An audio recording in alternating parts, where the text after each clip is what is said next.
Welcome to the Stellar Blade Essentials Tips Guide. Tons of stuff in here for you guys, and let's get started right away. First thing that I want to talk about is probably one of the most important things as you progress throughout the game. You can miss out on a lot of things. So just note that once you get to a checkpoint, they're going to say this is a point of no return. Do you want to proceed and go to the next area? And your job is to say no. And I promise you, you're going to love it because they're going to be giving you a chance to go back, unlocking everything, which I'll talk about in a minute. But that is very key to start off as a number one tip. Just so you guys know, I do have a combat guide and a lot more for this game that you want to check out. So I want to take a moment to just remind you to go check all that out. We're not going to go through all of the breakdowns on those videos. We're going to give you the essentials for everything you need and some secret tips for advanced players as well that you might have missed in this game. And I'm excited. So let's go ahead and dive right in as we proceed. So after you remember not to literally skip and miss out everything in an area, at the end of the area, they'll tell you if you want to move on. Well, take a step back and hit the bulletin board requests. They're going to give you some challenges, and these are more straightforward, simple things to do. And you want to keep looking for that throughout the game. And then you also want to do the side quests. They're narrative based. And the reason why I'm bringing these up first is because you're going to get a lot of unlocks, special things, upgrades, skill points, and more that we'll get into as we go forward.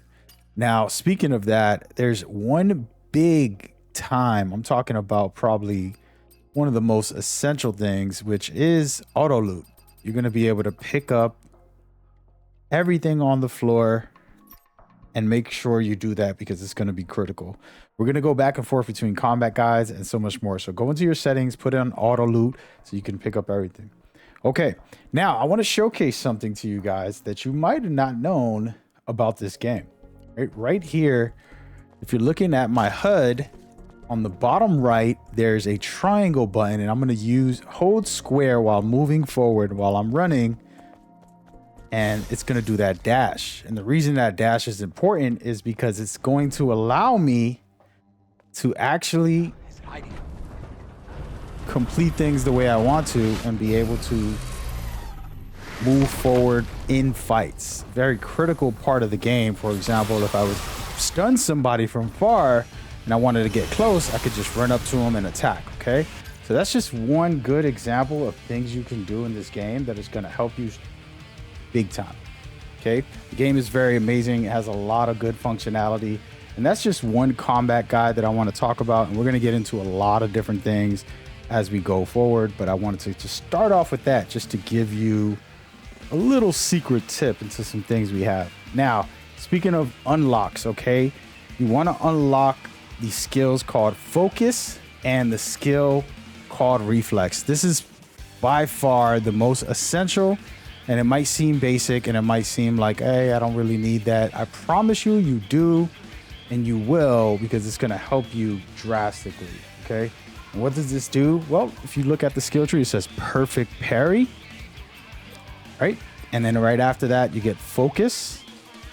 This is just going to give you better parry, and then you can do the same with dodge. You want to be able to unlock reflex boost. Okay, these are the two that you want to unlock first, and we have a skill tree guide, and I just wanted to talk about this very quickly because that's just going to help you get the ball rolling with your combat, and then you'll be good to go. And just note, you can reset all this and then redo everything, but you have to purchase these items from the vendor. Once you do that, you should be good to go. So check that out and see for yourself what you want as far as other things when you get points. But I just wanted to start with that to give you a big tip.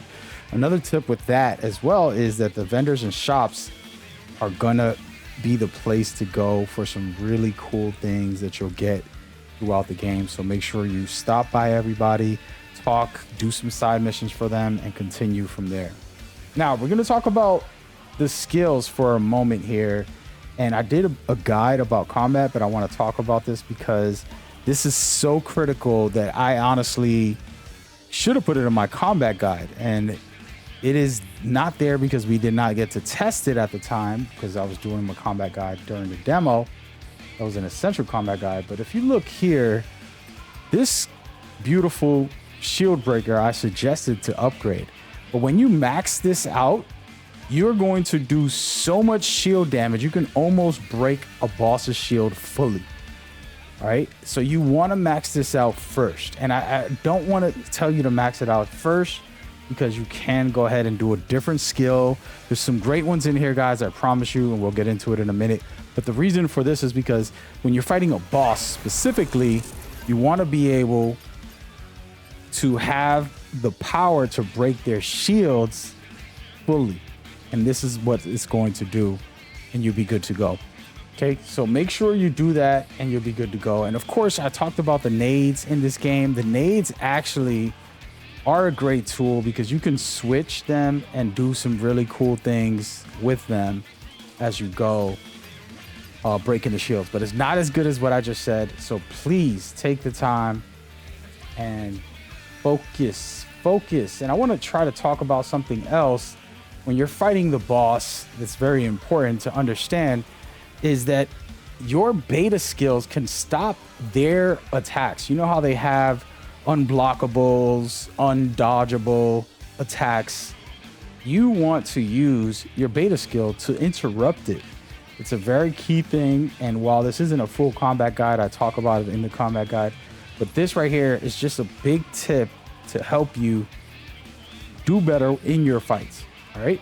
And another thing, talking about fights, your hitbox is very realistic in this game. And what I mean by that is that you can actually do a combo that throws you into the air and dodge a low hit. Or if you dodge to the side, it's going to actually dodge. So the hitbox is not fake. It's very realistic. So you can avoid attacks during your combos. So once you get really good with a combo, you can learn how to dodge certain attacks from enemies. You could just jump in the air, as a matter of fact, and you'll be good to go. And you should be fine in that scenario, okay?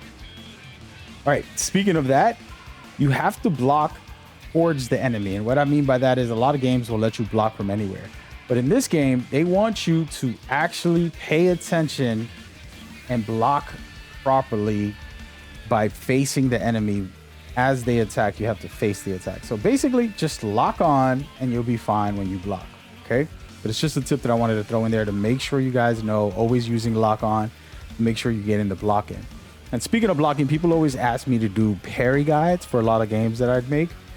And in this game, I won't do one just yet, but I can tell you, as you see my combat guide, sometimes I double tap the parry button when I'm not as confident. And so if you're just starting out, double tap it because you might do it too early or you might be, you know, a little behind, and you want to be able to hit it to see what the timing is. And then as you get better, you can one hit. You don't want to spam it too heavily, but a double tap works just fine. Okay.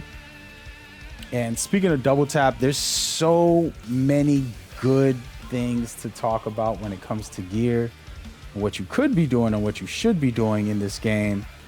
I'm not going to showcase everything, but I just want to talk about some of this stuff in here. You have the variety of switching and changing all this stuff. And I'm going to talk about in a minute how to get some of this later when I talk about exploration.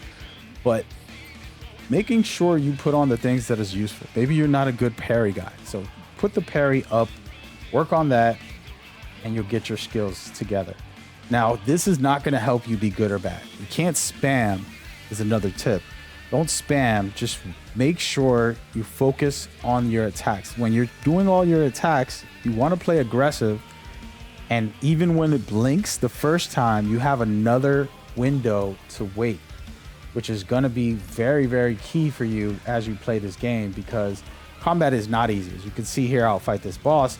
But guess what? There's a moment as he goes to grab me or do an unblockable attack, I have a moment to spam attack him, and I can actually guard break my attack, so I can cancel my attacks. So you want to be able to do that by guarding right after. So as I spam him a bit, I'll hit the guard when I feel like he's going to attack me, and I'll try to parry on that window. This is a very critical thing that once you master it, you'll get good with it. And maybe I'll do a separate video about that to teach you guys like the full breakdown on how that would work that can help you really get good and go from there. Now, those are just some of the combat guides. I do have the combat guide for you to check out, which would be much better for you. Now we're going to get into some really juicy stuff, some exploration, some secrets, and some really key things that might just help you take it to that next level in the game. And I hope you guys enjoy as you go forward. So first things first, collect everything. As I told you guys, you can go and leave an area and never get a chance to come back. But don't do that. There's these soda cans that are spread out through the game. You can find 7, I believe they are, and that will give you an upgrade. And it's going to give you more consumables and other things. That's just great upgrades for your character, and it's going to really lift you up. The soda cans are easy to get. You're just going to find them throughout the world. So explore, look for every nooks and cranny. And speaking of exploring, when you find the dead bodies, they give you XP. I know that you don't want to read the lore probably, and that's something that you're saying, hey, that's not for me. I'm not really worried about lore in this game. It's not what I'm here to play. I get that. But I can guarantee you that XP that you get is important. So make sure you stop at the dead bodies. They're going to give you a note of some information for lore, but don't worry about it. Just pick it up for the XP. Okay. That being said, unlock the drone upgrade modules. All right. These are super critical. You can find them in chests, right? And you can find them in other places, but mostly chests. And that is going to let you unlock chests, actually. Special chests that you can't unlock unless you have the drone upgraded. So make sure you do that right away as fast as possible. Another note is the XP and gold is the #1 way to get stronger, and you're gonna have to work to get the gear pieces for the mods to be able to have bonus XP. And you can do that by going to the vendors from Sister Junk is the name of the vendor, and she will have those mods. They're going to give you bonus XP on your gear. And then on top of that, you want to go to the broker for some really good outfits that is going to help you big time. Okay. Another quick combat guide, but I consider it more of an exploration, is the mid-air dodge. You can jump into the air in the middle of a jump and do a dodge, which is going to give you a little more chance to get higher and to be able to get to places that you don't think you can. And by the way, while you're running and falling, when you're about to fall, if you run and then fall, you can hit X right as you land, and it will limit the fall damage, pretty much avoiding it. And then it'll also keep you going and running. So it's a very cool mechanic. You want to practice it because you might fall by accident trying to climb up and get all these rewards I'm about to show you and talk to you about. So there are rare enemies, and they drop actually rare loot and rare items. So you want to look for them. There's the bots. The bots will give you special upgrade materials, which is going to be the #1 thing you want to upgrade. And then the special chests give you accessories and outfits. There's briefcases that are going to give you exo spine modules, which are very important. And speaking of exploration, there's these yellow markers all over the wall that will give you a signal to go there and to find something new, something different, whether it's a chest or one of these items that I'm talking about. All right, that's the key. Then there's breaking everything in the game. It's probably one of the most important things that you might have slept on and not thought about, but it's super critical for you to be able to get all the best items. There's random drops when you do that. You never know what you can get out there. And so far, there's tons of good stuff. Okay, so that's pretty much the core of this. I do want to add a couple of little notes, is to have fun. All right. In the end of the day, it's a video game and you play it how you feel. My tips are strictly just to how to make your life a little easier and have you enjoy it as I enjoy it and share whatever I learned. So you can do the same by going to the comments and letting me know what you want to see next in the video, as well as what you found that's very cool. Even if it's a specific item, let me know where it is. Some extra lore, anything very cool. No spoilers, of course. We want to keep the community happy with the content. But with that being said, go ahead and watch the next video. It should be popping up right now to let you know about the skills or the combat and so much more. We have you covered right here in Mad Gamer INC. Peace.